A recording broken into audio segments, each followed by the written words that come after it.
Hello বন্ধুরা, তোমরা সবাই কেমন আছো? আশা করছি যে যেখান থেকেই আমার ব্লগ ভিডিওটা দেখছো সকলে ভীষণ ভালো আছো। গাটা আবার গরম গরম হচ্ছে। ছেলেকে খাবারটা দিয়ে দিলাম। রাতে তো দু একবার খেয়েছিল, এর বেশি কিন্তু খাইনি। সকালে ব্রাশ করার পর ছেলেকে খাবার দিয়ে দিলাম। তবে ওখান থেকেও কিন্তু খাবার নষ্ট করেছিল। ছেলেকে খাইয়ে আমিও বসে পড়লাম খেতে। আর রাতের এই যে ছেলের জন্য যে লুচি ভেজেছিলাম তো সেটাই ছিল, আমি খেলাম। এখানে ভাস্তা খেলছিল তো ভাস্তাকেও দু একবার খাইয়ে দিলাম, খাবে না জোর জবরদস্তি। আর তারপরে খাওয়া দাওয়া কমপ্লিট করে বাসনপত্র নিয়ে বসে পড়েছিলাম বাসনগুলো মাজতে।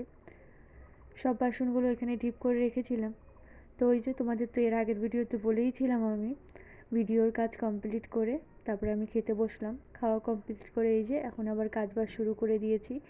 আর ওই সাইডে দেখতে পাচ্ছ রিং গাবলায় আমি কিছু জামা কাপড় ভিজিয়েছি, সেগুলোকেও কাছাকাছি করব। তার আগে আমি এই যে বাসনগুলো মেজে ভালো করে জল ঝরার জন্য এখানে উপর করে রেখে দিচ্ছি। আর ছেলেটা শুয়ে আছে, বাসনগুলো সমস্ত উপর করে তারপরে এই যে কাছাকাছি করে নিলাম। আর অল্প কিছুই ছিল, আজকে বেশিরভাগ ওই মাম্মাম সোনারই সোনা বাবারই ছিল, তো সেগুলোকেই কাছাকাছি করে নিলাম। আর এই যে এই পাশটা রোদ্রু আছে তো সে কারণে এই পাশটাই মেলে দিচ্ছি। আর ওয়েদারটা আজকে খুব একটা ভালো না, খুব একটা রৌদ্রও না আবার খুব একটা কিন্তু অতটা রৌদ্র কমও না, মিডিয়াম। তো আর এর থেকে একটু রৌদ্র বেশি হলে ভালো হয় বরঞ্চ। ছেলেকে ডেকে নিয়ে আসলাম, দেখতে পাচ্ছ এখনও গায়ে হালকা জ্বর আছে, তো ভাবলাম স্নান করাবো না আজকে, মাথাটাই ধুয়ে নেব। আর পরামর্শ দেওয়ার মতো সেরকম কেউ বড় মানুষ নেও যে শুনে তাদের কাছে শুনবো যে কী করব। তো যাই হোক, আগাগোড়ার থেকে যেহেতু নিজেকেই সামলাতে হচ্ছে তাই নিজেকে বুঝে শুনে সব দিক করতে হয়। তো ভাবলাম আজকে আর চান করাবো না, মাথাটা ধুয়ে দিলাম। আর এই যে একটু যখন একটু ভালো লাগছে সাইকেল চালাচ্ছে, আবার খারাপ লাগলে আবার শুয়ে পড়ছে টুক করে গিয়ে।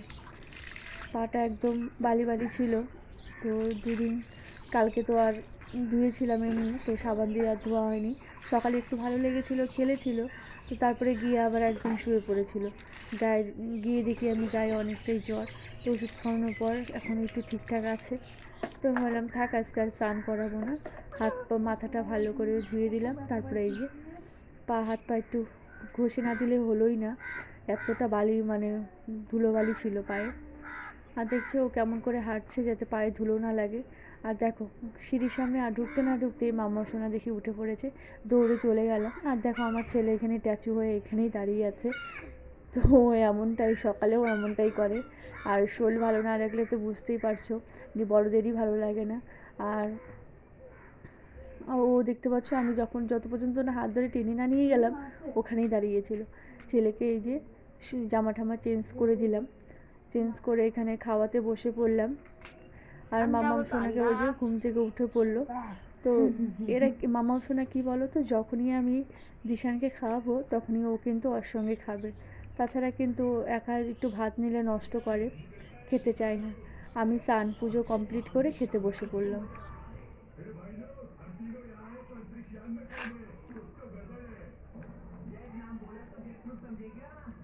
চচ্চড়িটা দারুণ হয়েছে, ঝালে লবণে একদম ঠিকঠাক, খেতে ভীষণ ভালো লাগছে। কালো জিরে ফোড়নে দিয়েছি সর্ষে, কাঁচা লঙ্কা আর দু এক কলা রসুন পেস্ট করে দিয়েছি।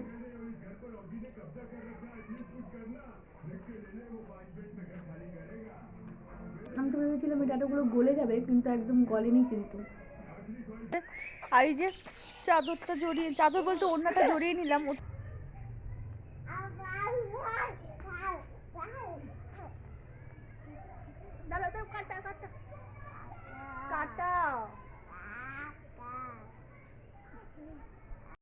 ছেলের আবার এখন একটু ভালো লাগছে, আবার বাইরে চলে যাচ্ছে। সত্যি এরা তো ঘরে থাকার ছেলেই না। আর এমনিতেই দেখতে পাও স্কুলে তো দুদিন থেকে পাঠালাম না, আজকেও পাঠাইনি, জ্বর আছে যেহেতু। আবার ওই যে এখন একটু ভালো লাগছে, দেখতে পাচ্ছ সিঁড়ির সামনে কিন্তু আর জুতো নেই, আবার একটু বাইরে বেরোলো, বলে মা আমার এখন একটু ভালো লাগছে আমি একটু বাইরে বেরোই। বললাম আচ্ছা ঠিক আছে, কারণ সারাদিনই তো শুয়ে শুয়ে ছিল, তো বাইরে একটু বন্ধুরা সবাই খেলছে, বলে আমি খেলবো না, আমি শুধু দাঁড়িয়ে খেলাটা দেখবো। আমি বললাম আচ্ছা ঠিক আছে, তুমি কিন্তু খেলবে না, চুপচাপ বসে থাকো ওখানে গিয়ে। আর এই দেখো আমার মাম্মাম সোনা, বারবার মাম্মাম সোনাকে নিয়ে যে কুল পাড়তে হচ্ছে। তো ও তো কুল কিন্তু খায় না, তো বারবার ও পারবে নিজের থেকে। আর দেখো এই দেখো নিজের থেকে কুল পাড়ার জন্য আবার জিদ করছিল। তো এবার আমি এই যে ঘোড়াটার মধ্যে বসিয়ে দিলাম, তাড়াতাড়ি করে আমি এখন ঝাড়টা দিয়ে নিব। সন্ধ্যা হতেই চললো। আর দেখতেই পাচ্ছ উঠোনটা কত পরিমাণে ধুলো হয়ে গেছে। এই বৃহস্পতিবারে তো আমি উঠোনটা লেপতে পারিনি, আরও বেশি ধুলো হয়ে গেছে। তো জল দিতে যাব, তো পাইপটা দেখি ফেটে গেছে, তো জলও দিতে পারলাম না। তো কালকে তো বালতি দিয়ে দিয়েছিলাম, তবে আজকে আর দেওয়া হয়নি। এই পাতাগুলো ভাবছি আজকে জ্বালিয়ে দেবো। আর ওই যে ওখানে গর্ত করেছে, কতটা একদম অনেকটা গর্ত করেছে, তো সেই গর্তটাই আমি বন্ধ করছি। আমার তো কাজই তাই, এরা গর্ত করবে, আমি গর্তটা বন্ধ করব। আর এই যে গুটি গুটি পায়ে আমার মামাম সোনাও চলে এসেছে, অনেকগুলো কুল পড়েছে। আর দুদিন থেকে তো হাওয়া চালাচ্ছে প্রচণ্ড পরিমাণে, হাওয়াতে টুপটুপ করে কুল পড়তেই থাকে। সেদিন তো আমার একটা মাথায়ও পড়েছে। তো এদিকে আমি ওই যে কুলগুলো, ওই যে কুয়োটা দেখতে পাচ্ছ না, ওখানে আমি একটা আমার নাইটি আছে পুরনো, সেটা পেতেই কুলগুলো কিন্তু শুকো দিয়েছি। আর গাবলাতে না কুলগুলো বেশি নষ্ট হচ্ছিলো, সে কারণে ওখানেই দিলাম। আর এই যে উঠান ঝাড় দেওয়া হয়ে গেছে, এপাশেও টপে টপে প্রত্যেকটা টপে জল দিয়ে দিচ্ছে। আর ছেলে ওখানে আবার ভালো লাগছে না, আবার ঘরে এসে শুয়ে পড়েছে কিন্তু। তো চলো এখন চটপট আমি সন্ধ্যাটা দেখিয়ে নেব। আর প্রত্যেকটা গাছে জল দেওয়া হয়ে গেছে। আর তোমাদের দাদাভাই চলে এসেছে, এসেই ওই যে আমলকি খেতেই হবে। ওই দেখো আমার ছেলেটা শুয়ে পড়েছে আবারও। আজকে যেন একটা ৬৬ বাড়ি নিমন্ত্রণ আছে, না গেলেই না হয়। এর আগে এক নিমন্ত্রণ করেছিল ওই বাড়ির থেকে, তো যাওয়া হয়নি। তো না গেলে এবার সত্যি খারাপ দেখাবে। তো ছেলে তো যেতে পারবে না, তোমাদের দাদাভাইও যাবে না, আমি আর এই যে মাম্মাম সোনা আর ওই যে পাশের বাড়ি ওই ননদটা, তো তিনজনে মিলেই চলো গিয়ে আসি। দেখা না করলে হবে না। আর মাম্মা সোনাকে রেডি করে দিলাম। আর তোমাদের দাদাভাই গিফট নিয়ে এসেছে, এই দেখতে পাচ্ছ, নিয়ে এসেছে। আর মাম্মাম সোনা তো ভীষণ খুশি। তো ওখান থেকে আমরা বাড়ি চলে আসলাম। বাড়ি চলে আসার পরেই দেরি না করে তাড়াতাড়ি রান্নার বালতিতে জল নিয়ে নিলাম।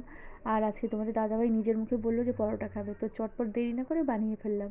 তো আজকের ভিডিওটা আমি এখানেই শেষ করবো, বাই।